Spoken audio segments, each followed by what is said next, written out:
మసాలా. చూసారు కదా ఎంత బాగా వచ్చింది. లాస్ట్కి మనం కొత్తిమీరతో ఫినిష్ చేసేద్దాం. అయిపోయింది.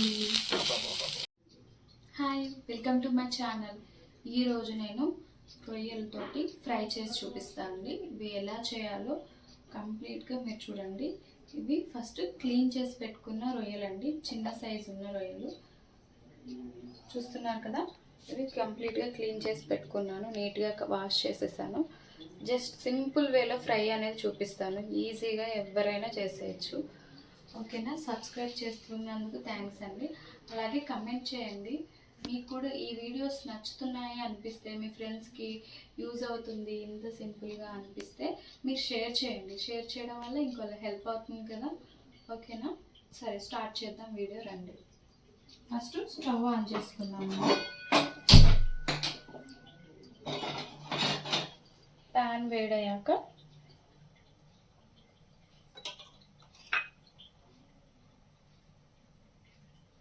కొంచెం ఆయిల్ వేస్తున్నాను. చూడండి, ఫస్ట్ ఒకటేనా.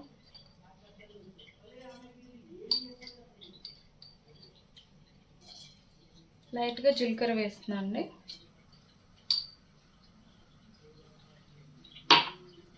ఇలా జీలకర్ర కొంచెం వేగుతుంది అన్న టైంలో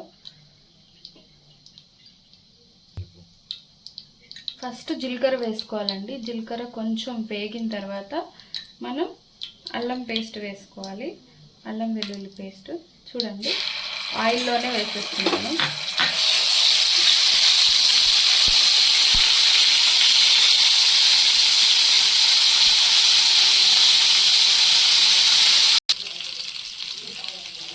అల్లం పేస్ట్ కొంచెం వేగిపోయింది అనిపించినాక కొంచెం పసుపు వేసుకోండి.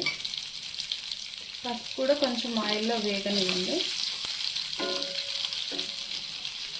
ఇప్పుడు మనం క్లీన్ చేసి పెట్టుకున్న రొయ్యలు వేసేస్తాము.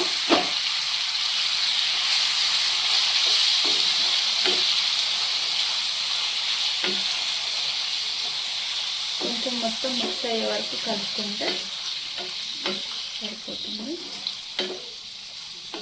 ఈ రొయ్యలు అనేవి ఆయిల్లోనే మంచిగా ఫ్రై అవ్వాలి. ఫస్ట్ రొయ్యలు వాటర్ అనేది వదిలేస్తుందండి.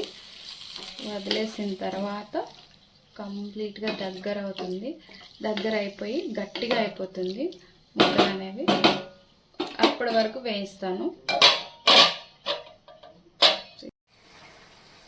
చూస్తున్నారా ఎలా వచ్చాయో? ఇది రొయ్యల్లో వాటర్ వస్తాయండి.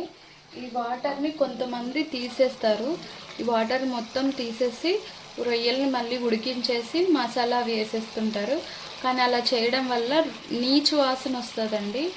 రొయ్యలు నీచు వాసన అట్లా రాకుండా మంచి టేస్ట్ రావాలి అని అంటే మీరు ఇదే వాటర్లో కంప్లీట్గా ఉడికిస్తూ ఉండాలండి. కొంచెం ఇబ్బంది అవుతుంది, కొంచెం టైం పడుతుంది అనమాట.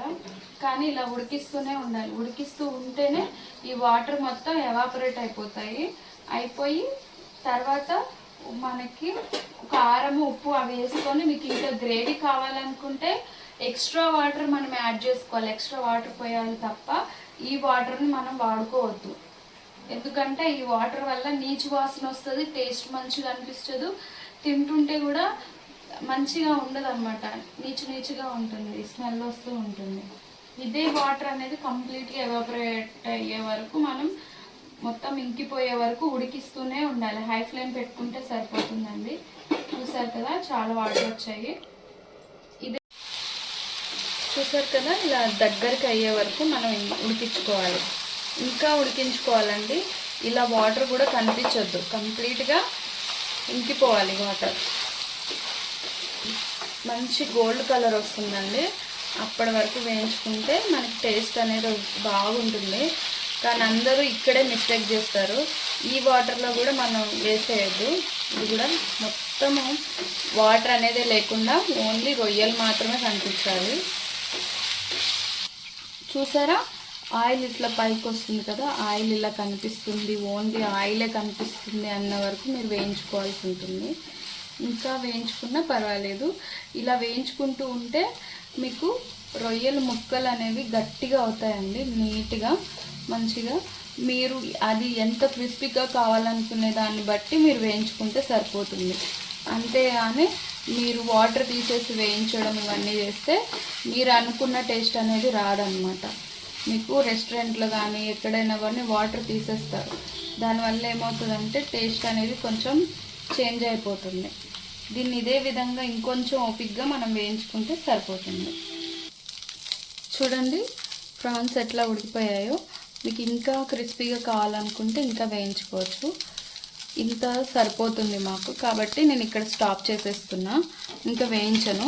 ఇప్పుడు ఇందులో మనం కారం, ధనియాల పొడి అవి వేసుకుంటే సరిపోతుంది.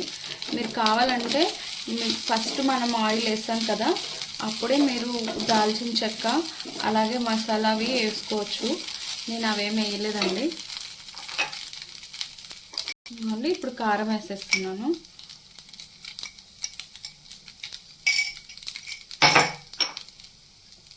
అలాగే కొంచెం ధనియాల పౌడర్ వేస్తున్నాను. అంటే దీన్ని మంచిగా మిక్స్ చేసుకోవాలి. మంచిగా కలుపుకోవాలండి. కలుపుకొని ఒక 2 మినిట్స్ మనం అలాగే క్యాప్ పెట్టేసి మూత పెట్టేసి వదిలేస్తే మంచిగా మళ్ళీ ఆయిల్ పైకి వచ్చేసి మంచిగా కనిపిస్తుంది. ఇప్పుడు మీకు ఆయిల్ అంతా డ్రై అయినట్టు అనిపిస్తుంది కదా, కానీ మళ్ళీ ఆయిల్ అనేది వస్తుందండి. చూడండి ఎంత రెడ్డిగా అయింది. ఇలానే ఉంచితే మంచిగా టేస్ట్ అయితే చాలా బాగుంటుందండి. చూడండి ఎంత కలర్ఫుల్గా ఉంది కదా. అంటే కర్రీ అనేది ఫినిష్ అయింది. దీన్ని మీరు చపాతీల్లో కానీ రైస్లో కానీ మంచిగా తినొచ్చు. టేస్ట్ అయితే అదిరిపోతుందండి. అలాగే ఇందులో మనం జీలకర్ర, వెల్లుల్లిపాయ దంచి కూడా వేసుకోవచ్చు, కానీ నేనేం వేయట్లేను. చూసారు కదా ఎంత కలర్ఫుల్గా ఉందో. చాలా స్మూత్గా కూడా బాగుంటుందండి. మీరు ఇంకా రెడ్గా కావాలంటే ఇంకా మీరు దంచుకోవచ్చు. చూసారు కదా ఎంత బాగా వచ్చింది. లాస్ట్కి మనం కొత్తిమీరతో ఫినిష్ చేసేద్దాం. అయిపోయింది.